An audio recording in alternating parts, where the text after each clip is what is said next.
Many parts of the world are burning with large wildfires, destroying cities, towns, and anything else that comes in its path. Greece, Turkey, Finland, Siberia, California, Italy, Spain, and Eastern Mediterranean. None has been spared.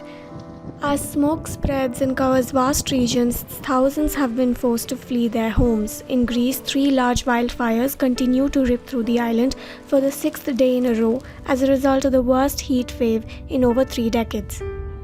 More than 2,000 people, including many elderly residents, have been evacuated by ferries from the Evia island, where one of the biggest fires has erupted.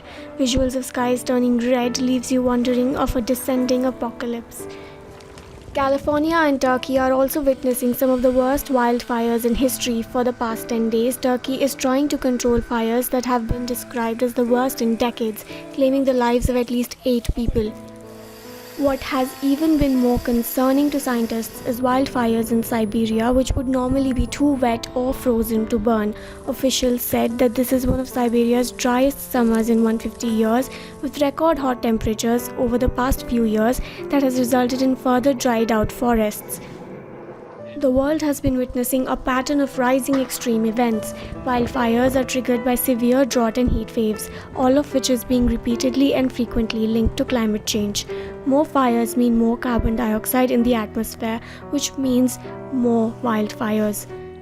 Environmental Defense Fund, a non-profit NGO, has said that the average wildfire season is now 3.5 months longer than it was a few decades back, and the number of annual large fires in the West has tripled. Amidst destruction and displacement, the world is waiting for the first part of the crucial Intergovernmental Panel on Climate Change (IPCC) report that is due on Monday, which will provide up-to-date information on climate change and help governments in making important policy decisions, a federal report.